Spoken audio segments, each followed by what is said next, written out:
నీకు అనుగుణంగా ఆవిడకొచ్చిన అనారోగ్యాన్ని సంజయ్ కోసం వాడుకుంటున్నావా? మళ్ళీ సంజయ్ అన్నావంటే సాకేత్ మర్యాద దక్కదు.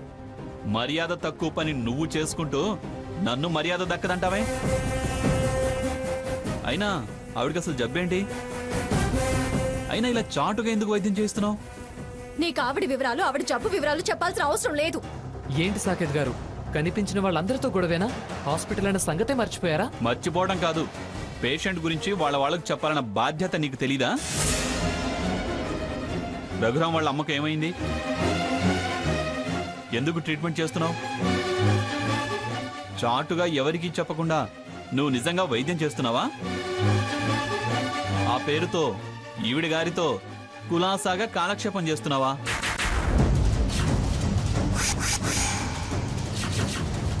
Saketh, she is cancer patient.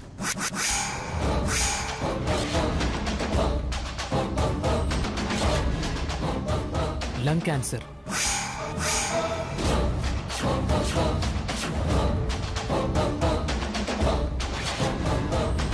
చాలా సీరియస్ కండిషన్లో ఉన్నారు.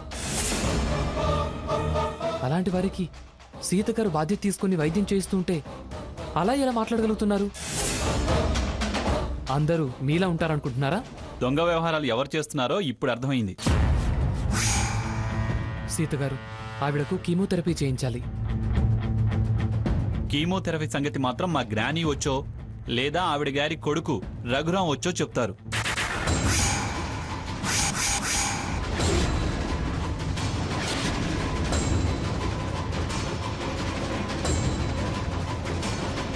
అందాక చేయడం కుదరదు. చేస్తే నీ మీద కేసు పెడతాను. రెస్పాన్సిబుల్ పర్సన్స్ ని వదిలేసి ఈవిడ పర్మిషన్తో చేయడం చాలా తప్పు. సాకేత్, ఆవిడ మా అత్తయ్య. నాకు రెస్పాన్సిబిలిటీ ఉండబట్టే వైద్యం చేయిస్తున్నాను. వైద్యం వరకు okay, chemotherapy not okay. Sanjay చెప్పింది అర్థమైందిగా? నువ్వు ఈ విషయం సీరియస్ గా తీసుకోకపోతే నేను సీరియస్ యాక్షన్ తీసుకోవాల్సి వస్తుంది. అండర్స్టాండ్? ఏంటి అలా చూస్తున్నావు? ఆమెకి కన్న కొడుకు, కట్టుకున్న భర్త, అత్తగారు అందరూ అందుబాటులోనే ఉన్నారు. ఎమర్జెన్సీలో అటెండర్ చాలు. ఉన్న అటెండెంట్కి అర్హత లేదు. అంత అవసరం అనుకుంటే నేనే వాళ్ళని పిలిపిస్తాను, నువ్వు వెళ్ళు. సీత గారు, ఆ డెసిషన్ చెప్తే నేను ప్రొసీడ్ అవ్వడం కుదురుతుంది. సాకేత్, ఏంటిది? ఎందుకు సంజయ్ గారిని అలా బెదిరిస్తున్నావు? ఆవిడకు కీమోథెరపీ అవసరం అంటున్నారు కదా. నేనేం కీమోథెరపీ వద్దనలేదే, కానీ నీకన్నా బాగా కావాల్సిన వాళ్ళు ఇంకా ఉన్నారు. వాళ్ళు పర్మిషన్ ఇవ్వాలి అంటున్నా. లేదు, వాళ్లకు తెలియకుండా ఈమెకు కీమోథెరపీ జరగాలి అంటే నువ్వు నాకు సహకరించాలి.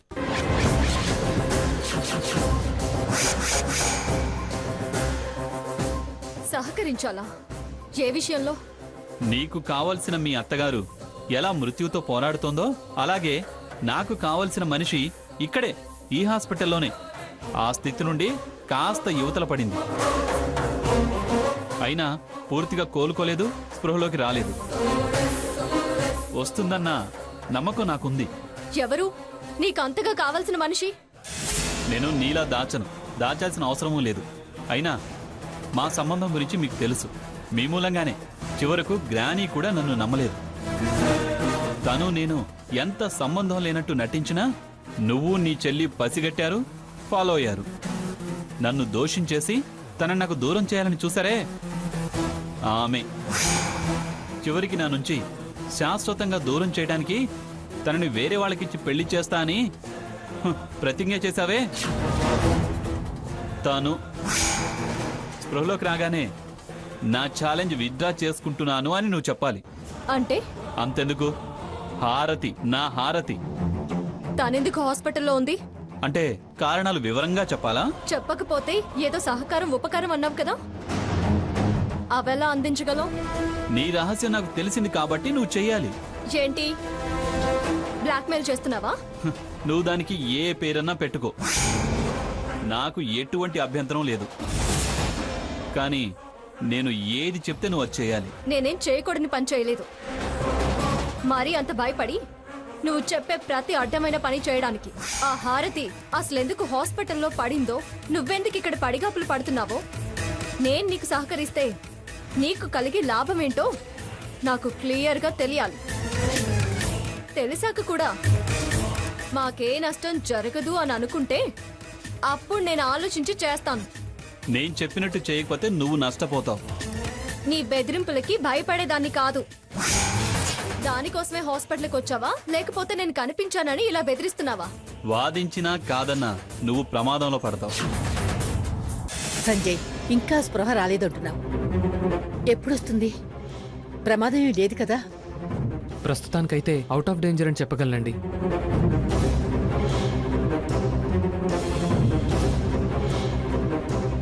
ఎంత ఖర్చైనా పర్వాలేదు, దాన్ని ఎలాగైనా రక్షించు. మీరంతగా చెప్పాలా?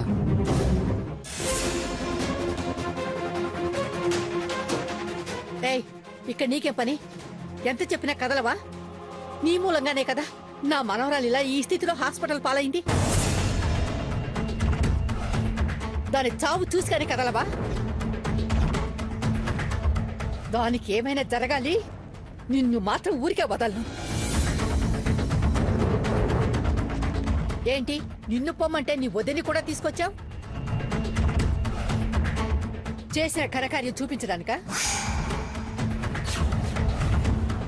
ఏంటే, ఏవో ప్రతిజ్ఞలు చేసావట? మీరెవరే నా మనవరాలు పెళ్లి చేయటానికి? అది స్పృహలోకి రాని మీ అందరం చూస్తాను.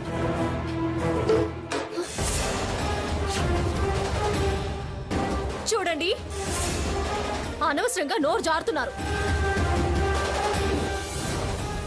నేను ఎవరో పిలిస్తే ఇక్కడికి రాలేదు. నా పని వేరు, నేను వచ్చిన కారణం వేరు. ఏం చేశామని, మా మూలంగా ఏం జరిగిందని అలా మాట్లాడుతున్నారు?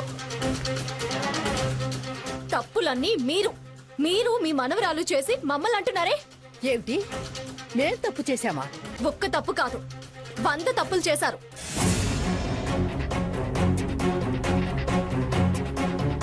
సాకేత్కి పెళ్ళైందని తెలిసినా దొంగతనంగా షేర్స్ కొని బోర్డ్ ఆఫ్ డైరెక్టర్స్ గా మా ఆఫీస్ లో జాయిన్ అయ్యారు. సాకేత్నే చైర్మన్ గా డిక్లేర్ చేస్తున్నాను. నేను అబ్జెక్ట్ చేస్తున్నాను.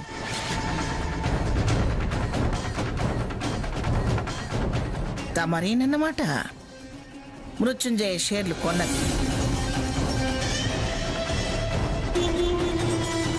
సాకేత్కి లేనిపోని అలవాట్లన్నీ నేర్పించారు. ఏంటి సాకేత్, మీ గ్రాండ్ వెళ్ళిపోయిందని ఫీల్ అవుతున్నావా? ఫీల్ అవటం కాదు, ఫ్రస్ట్రేట్ అవుతున్నా.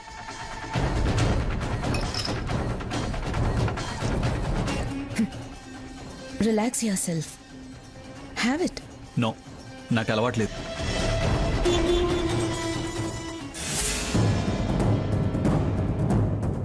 మీ తప్పులన్నీ ఒకటా రెండా? మీకు చెప్పాల్సిన పద్ధతిలో చెప్పాము, చేయాల్సిన పద్ధతులన్నీ చేసి చూపించాము. అయినా మళ్ళీ దేవుడి కళ్యాణానికి మేం వెళితే అక్కడికి వచ్చి మనం జంటగానే తిరిగి వెళ్ళాలి. ఇక్కడే నా మెళ్ళో తాళి కట్టాలి. నేను ఈ క్షణమే ఇటు నుంచిటే వెళ్ళి నా మరణానికి కారణం నువ్వే అని లెటర్ రాసి ఆ కోనేట్లో దూకుతాను. ఏంటి, నీకే చేతులున్నాయా? పీక పిసికి చంపేస్తాను. హారతి, చంపేస్తాను. నువ్వు ఛాలెంజ్ చేసావే, నా మర్దిని నీ మొగుడిని చేసుకుంటాను అని. నీ పెళ్లి ఎవరితో జరగాలో వాళ్లతోనే నీ పెళ్లి జరిగేలా నేను చేస్తాను. ఈ పవిత్ర దేవాలయ ప్రాంగణంలో ఆ దేవుడి మీద ప్రమాణం చేసి చెప్తున్నాను, నీ పెళ్లి సంజయ్తో ఖచ్చితంగా జరిపించి తీరుతాను. మీరు తప్పుగా ప్రవర్తిస్తుంటే మేము ప్రతిజ్ఞలు చేయక వేరేం చేయమంటారు? ప్రతిజ్ఞ చేసిన వాళ్ళు ఈ దొంగ నాటకాలు ఆడేవాడిని కట్టడి చేయాలని తెలీదా? అది వద్దనుకొని దాని దారిని అది బతుకుతుంటే ఇవాళ నీ మద్దొచ్చి ఏం చేశాడో తెలుసా? నానమ్మగారు, ఆ పిలుపు పిలిచావంటే నాలుగు చీరేస్తాను. ఎవడ్రా నీకు నానమ్మా? ఏం చేశాడో చెప్పండి, మళ్ళీ అలా జరగకుండా మేం చూసుకుంటాం. ఏంటి నువ్వు చూసేది వాళ్ళు చెప్పేది? మీరేం చెప్పాల్సిన అవసరం లేదు. నువ్వు ఆగమంటే నీ పెళ్ళమే ఆగదు. నీ మాటకి నేను విలువివ్వడం ఏంటి? పైగా నా మనవరాల్ని ఈ స్థితికి తీసుకొచ్చాక ఆగాల్సిన అవసరం ఏమిట్రా?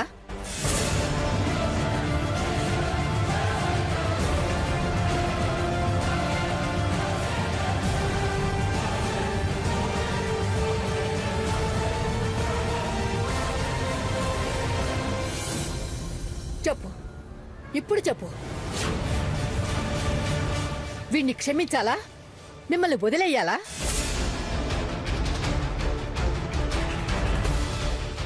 మాకు అన్యాయం జరిగితే మీ అందరిని నరికి పోగులేస్తాను, జాగ్రత్త. వెళ్ళండి, తీసుకెళ్ళవాణ్ణి తీసుకెళ్ళు. పద సాకేత్.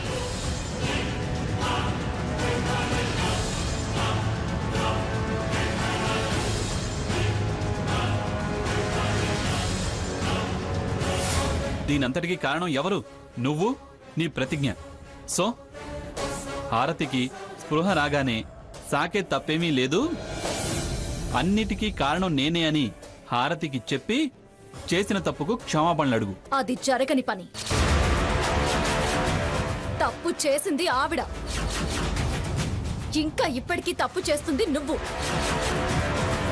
క్షమాపణలు చెప్పి చెంపలేసుకొని అమ్మమ్మ గారి కాళ్ళు పట్టుకోవాల్సింది మీరిద్దరు.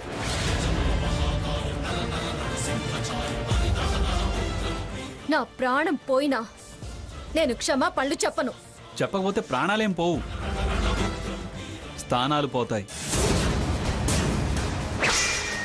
ఆ తర్వాత ప్రాణాలు పోతాయి. మర్యాదగా చెప్పు. నువ్వు మర్యాదగా చెప్పమన్నా, అమర్యాదగా చెప్పమన్నా, బెదిరించి చెప్పమన్నా, ప్రాధాయపడి చెప్పమన్నా చెప్పనుగాక చెప్పను. అలా చెప్పి మీ ఇద్దరిని ఒకటి చేస్తే నేనుగా నా చెల్లెలి గొంతు కోసం దాన్ని అవుతాను. దాని బాగోగులు కోరుకునేదాన్ని, దాని కాపురం నిలబెట్టాలని తాపత్రయపడేదాన్ని. అలా చేస్తానని నువ్వు ఊహించుకోవడమే తప్పు. అది జరగని పని. నన్ను క్షమాపణలు అడగమంటానికి, కట్టుకున్న భార్యకి అన్యాయం చేయడానికి నీకసలు మనసులో వచ్చింది? అసలు అసలు నువ్వు మనిషివేనా? చూడు, గతంలో మాదిరి రెచ్చిపోయి మాట్లాడకు. నేనెప్పుడు ఇలానే మాట్లాడతాను. నీలా గంటకో వేషం మోసం చేయాల్సిన పనే ఉంది నాకు. చెప్పవా? క్షమాపణలు చెప్పవా? అంతకన్నా చావడమే బెటర్. నేనేం ఫీల్ అవను. నాకా సంగతి తెలుసు. ఊరికే మొండికేసి నీ ఉనికిని పోగొట్టుకోకు. నీ చెల్లెలి కాపురం కోసం నీ కాపురంలో నిప్పులు పోసుకోకు. అలాంటి భయాలు నాకేం లేవు. నా రఘురాం దేవుడు. అందుకేనా ఇలా మోసం చేస్తున్నావు? నేనే మోసం చేయడం లేదు. నా బాధ్యత నేను నెరవేరుస్తున్నాను. సీత, నన్ను విసిగించకు. నా చెల్లెలి కాపురం ముఖ్యం. దానికోసం నేను ఏ రిస్క్ నైనా భరిస్తాను. నువ్వు మొండికేస్తే ఈ విషయం గ్రానికి చెప్పాల్సి వస్తుంది. నువ్వు బాధ్యత అంటూ ఆమె శత్రువుకి సేవలు చేస్తున్నావు. అది విశాల హృదయం అనిపించుకుంటుంది. అందరి హృదయాల్లో స్థానం కోల్పోతావు. నాకు మిగిలే తృప్తి నాకు మిగులుతుంది. అయితే రఘురాంకి చెప్పాల్సి వస్తుంది.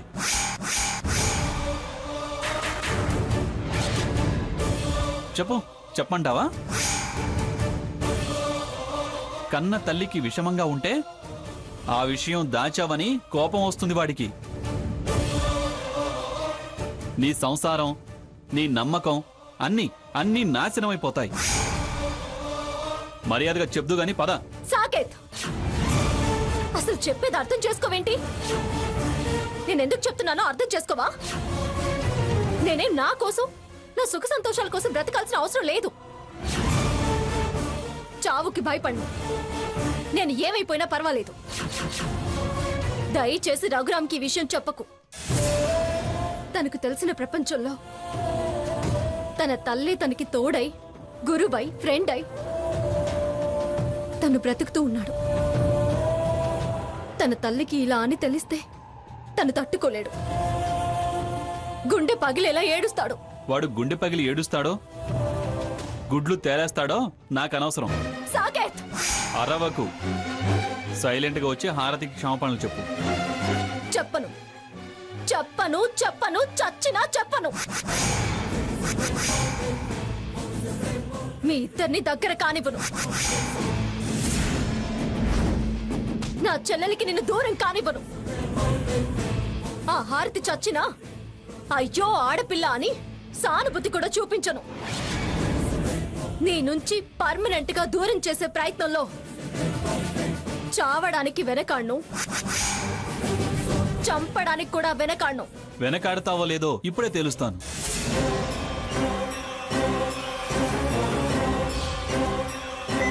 సాకేత్, వద్దు సాకేత్, చెప్పొద్దు. నేను ఆగాలంటే నువ్వు హారతి దగ్గరికి నడవాలి. నడిపించలేవు. అయితే కబురు పంపించేస్తాను.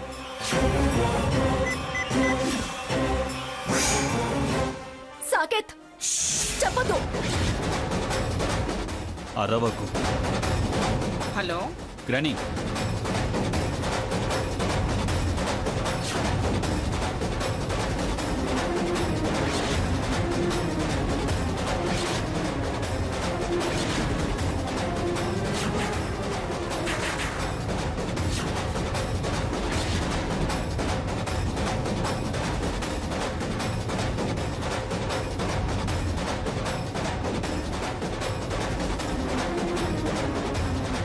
పిఠాపురం సీతామహాలక్ష్మి, ఇక నీ చరిత్రకి ఫుల్ స్టాప్. అత్త సేవలో తరించిన కోడలికి అత్తగతే పడుతుంది అన్న సామెత కొత్తగా పుట్టుకొస్తుంది. Chapter closed. సీత గారి చాప్టర్ క్లోజ్డ్. కాసేపట్లో మానవ బాంబు పేలుతుంది చూడు. Here ends Seetha Mahalakshmi cinema. By Saketh అనేది end card. Bye bye, Tata.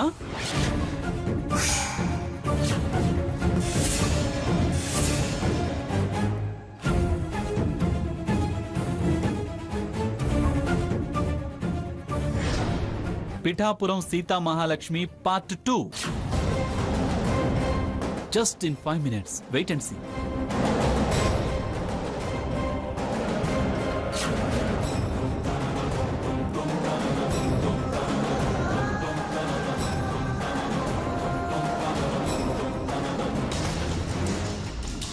Sita, Seetha, రాగ్రాని రా. ఈవిడి గారు మనందరి కళ్ళు కప్పి వీడి తల్లికి వైద్యం చేయిస్తోంది.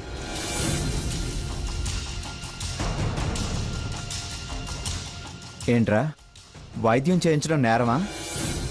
ఏదో తప్పు చేసినట్టు అలా కంప్లైంట్ చేస్తున్నావు. నేరమే.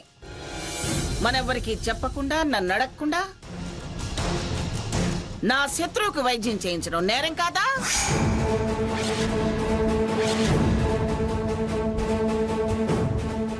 అది తన తప్పు తను తెలుసుకునే అవకాశం ఇవ్వకుండా, పశ్చాత్తాపడే అవకాశం రానివ్వకుండా చేయడం ఖచ్చితంగా నేరమే. ఏంటి మంగా, దానికి దీనికి సంబంధం ఏమిటి?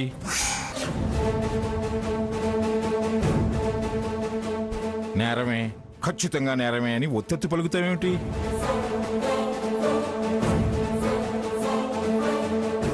మరింకెలా పలకను? అది చేసిన పనేమిటి? మనల్ని వెక్కిరించిపోయింది కాక, అందరినీ వద్దనుకొని పోయింది కాక,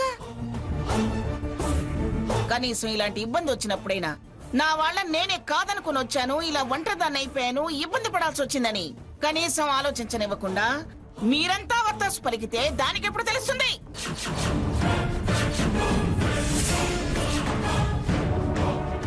తను ఒంటరిగా ఇబ్బంది పడాల్సిన అవసరం, బాధపడాల్సిన అవసరం ఎందుకు వస్తుంది? నేను లేనా? నా భార్య లేదా?